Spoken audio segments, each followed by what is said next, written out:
the pretty girl. Rock to the pretty girl. Guys, welcome to my life as I live it. My name is Kenna and I am a Cameroonian YouTuber based in Douala. So on today's episode of my life as I live it, I am going to be doing a cook, eat and chat with me. This basically means that I am just going to be cooking a meal with you guys while chatting and just having a good time. Okay, so the meal I'm preparing today is Kwacoco and Mbanga soup, basically grated cocoyams tied in plantain leaves with Mbanga, that is palm nuts. Okay, so this meal is a meal from the Bakwere people in Cameroon, the southwest region, and I grew up in Boya. This was a meal that I never knew before going to Boya. I just discovered this meal in Boya and I love it so much. A Bakwerian friend of mine taught me how to cook this meal, so I've been cooking it ever since, and oh my god, I love it so much. So I peeled my cocoyams, grated it, and while I was doing all these, guys, I've told you time management in the kitchen is very important. So while all this was going on, I was boiling my mbanga. What I did was just to wash it, put a little bit of water, salt, and put on the fire for it to boil. So while I was grating, the mbanga was on the fire and I'll just check it from time to time. And guys, this mbanga was so nice, so nice, so sweet. Okay, so while checking it, I kept doing my things for my kwacoco. Which one is the kwacoco? Yes, the kwacoco. I kept doing my things for my kwacoco. So I bought these leaves already heated because I did not want stress. I just came back home, cleaned them, and then I cut them in the desired shape and size I want. So this is what I am doing here, basically cutting the leaves in this shape and size I want. So after doing that, like, this is an annoying chore. After doing that, I just went ahead and dropped a little bit of salt in my cocoyams. Sometimes if the cocoyams is kind of strong, I used to drop a bit of water, but this cocoyam for me, it was just perfect, soft and nice, so I didn't add any water. I just put in a little bit of salt and I started tying them like this.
Kwacoco on the fire will take so much, on the gas will take so much time, so I decided to put it on my charcoal pot so that will just take an hour. If it's on the gas, guys, it's going to take like 1.5 hours, 2 hours, and your gas will get finished. So while the kwacoco is on the fire, I now came back and the mbanga was ready and I started pounding. Please, nobody should come here and laugh at my mortar. This is a mortar that my cousin wanted to travel with abroad. Yes, story for another day. She wanted to travel with it abroad, but she couldn't take it. So since I'm in Douala, I'm always taking the things when they reject them at the airport. So I just went ahead, pounded the mbanga, removed it like this. Like this banga was so nice, so thick, small seed, a lot of chaffs. I just pound it, take it out like this, and I did it in 2 batches because the mbanga was so much. It was more than this my small tiny mortar. So yeah, that is what I did. And see guys, see, I hate palm oil on the floor, so I'm always pounding and cleaning.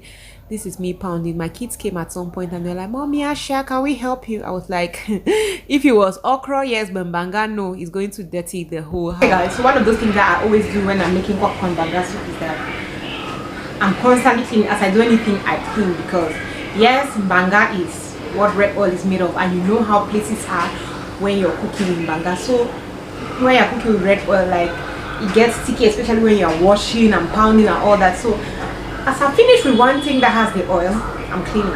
If a drop of water of the mbanga water falls on the ground, I clean it, because if not, with my children, as they keep coming in and out of the kitchen, the whole house will become oily, and to clean it is a huge hassle. So I just clean as I'm going, quietly, but I'm doing my job like quietly.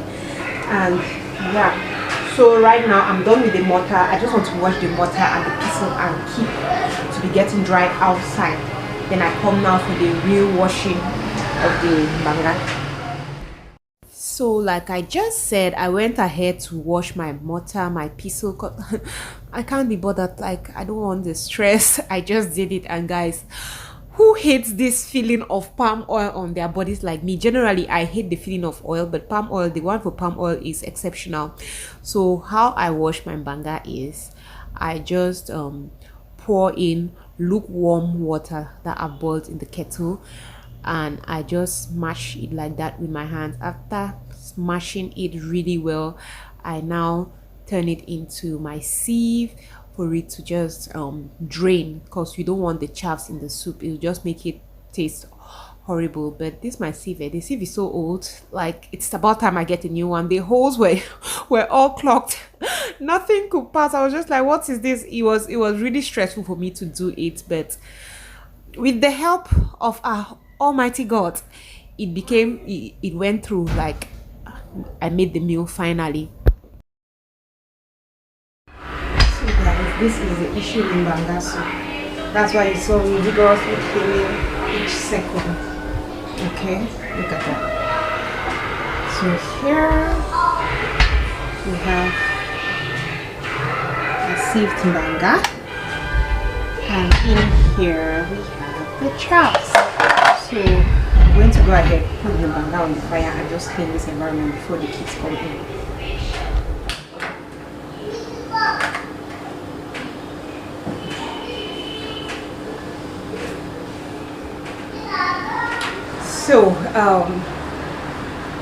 So guys, there's this thing I heard about mbanga soup. Tell me in the comment section whether it's true, if you're somebody that can mbanga soup.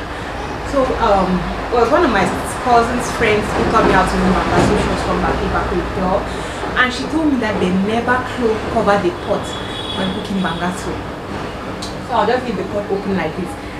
But guys, tell me, is that really a thing? Since she told me that, I'm so nervous, I'm so scared, I'm just like, I'm not going to try it. I didn't even want to try it, and then I discover whether it's true or not, so I don't even try it. So tell me, is it actually true, or you have cooked mbanga soup before and you covered the pot? Now it's time for cooking proper. Okay, so I just put the mbanga, the sieved mbanga. I put in the crayfish. I put in a little garlic. I put in bush pepper. And yeah, I always use vegetables as well, because I want it to have a little bit of color. Some people use it, some people don't, but that's what I do. And this meal is pretty easy because it's one of those meals that you turn everything and just leave it to boil. I also put in some seasoning cubes, and yeah, I use my favorite Maggi crevette. So I just put it in, and then I put in some meat and smoked fish. Generally, the traditional way that they'll cook it is they cook the fish, they put like a whole fish in it, but I don't like it like that. I'm not even a fan of smoked fish, so I don't even put smoked fish like that in it. I just I fix my fish and I put it inside like that. Some people are like, you put meat in mbanga soup. Yes, I put in meat because I do not like dry fish, smoked fish.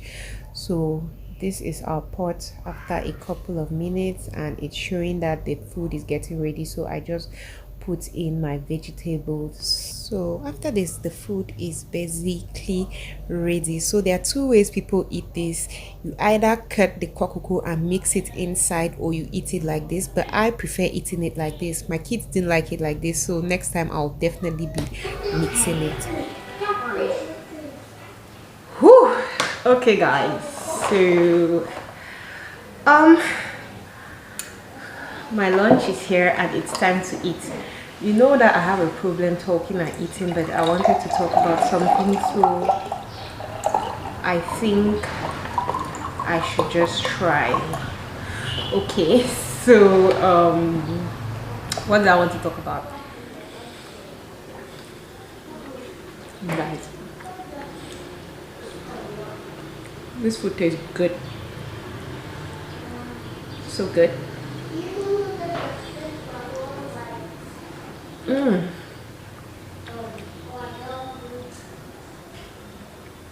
Mama.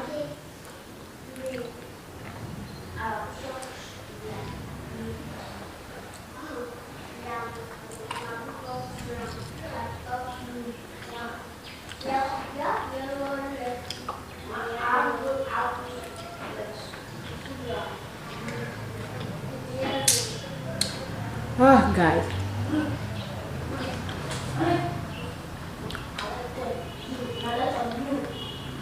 There's a lot going on that I've not been really talking about on my channel.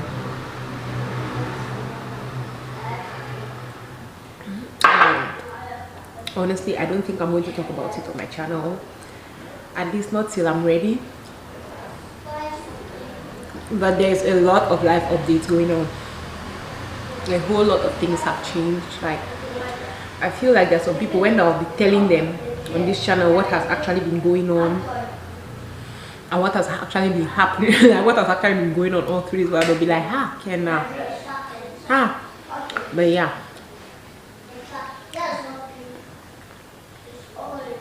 I went through a really tough time, really, and I finally came back from it. So I'm just like, oh my god, Kenna, you're a strong girl. You're a strong girl. I don't know, am I the only one who I don't like? I'm not really a big fan of smoked fish like that. Like, I'm not a big fan of smoked fish. I prefer meat. So I put smoked fish in the food, but I put meat because people are always surprised when they see me putting meat in my Mbanga soup. I put meat because I'm not a fan of smoked fish home. Why the other people will be eating smoked fish? Kenna will be eating meat. What do you like to put in your own Mbanga soup? Do you put just fish? I see people doing that style that they put the whole fish. I don't like it. I heard that's a real traditional way. Good for you. I'm not a Bakore girl, so I will not be doing it that way. But yeah, it's been so long since I cooked this. So long. I'm happy I did. No salt, one pass. But I'm happy I did. I'm full.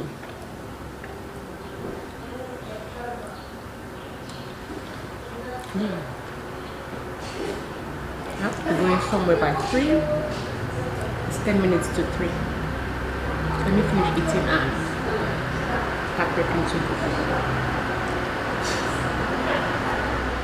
A lot of people always ask me, how do you manage to be this consistent on YouTube? So today I'm about to tell you guys how I am consistent. So I think there are 4 reasons. I thought about it and I wrote it down, so I'll be looking not to forget. Nice. So the first thing that I think helps with me being consistent is just the fact that it's who I am. Like, I think it has to do with my personality. I'm that person whom, if I decide to do something, I want to do it and do it well. I want to do it and put in my 100%. I put a lot of pressure on myself. That is why if I want to do something, I will not go ahead and just tell people, oh, I want to do this thing. I always sit, strategize, think, cause I am that person who, when I have said, okay, I've thought about this thing, I'm going to do it, and I decide to do it, I want to do it and do it well. So I feel that is the first thing with me, because it's that particular thing that keeps pushing me, like, can I do this, do it, you have to do it, because that is who I am. And the second thing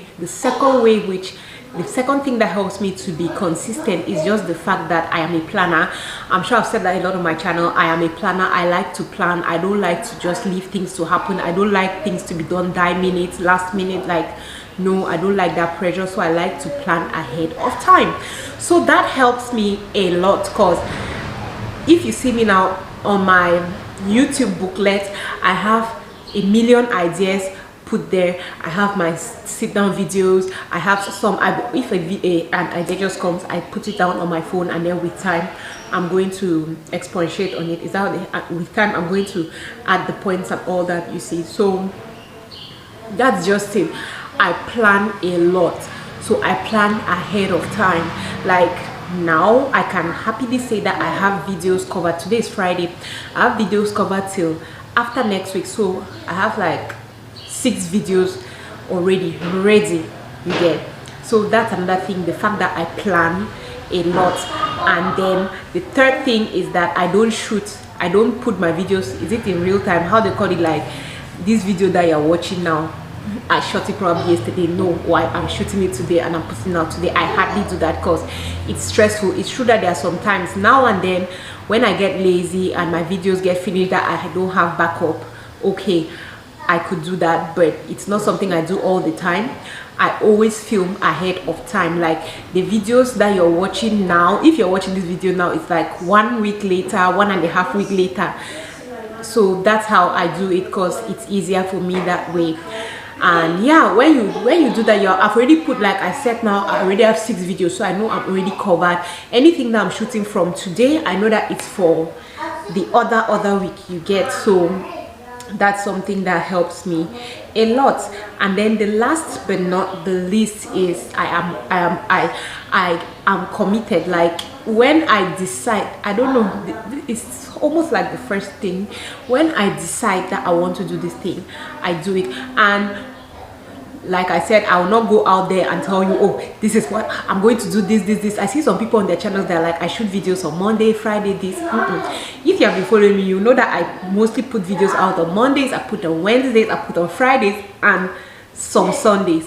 But I will not come out and say it, because when I come out and say it, I put too much pressure on myself. So I decide to do it. It's in my head, but I don't say it because it's going to pressurize me and my breakdown, you get. So that is another thing. I just decide to go with the flow. I'm not going to, I try as much as possible not to make people to be expecting. In that way, I feel proud of myself when I put something out there, and like I said, I put something out there from the plan I have in my head, and it goes. So I think those are the 4 ways that I stay consistent. And I don't want to come and tell people that, oh, I love what I do, or that I say it all the time, I really like what I do. That is what pushes me more and more to keep doing it and doing it. So yeah, guys, I hope that you enjoyed watching this video. If you want me to do more cook and eat with me, cook, eat and gist with me videos, I am here. Let me know in the comment section. Tell me how you make your own banga soup. Tell me your own secret spice, because for me, my secret spice is the black pepper. So what is your own spice that you put inside? Tell me. I like trying, like, I don't know, I've been obsessed about different spices of recent. So tell me, I would like to try it. Thank you very much for watching, and I'm going to see you on my next one. Love you. Bye.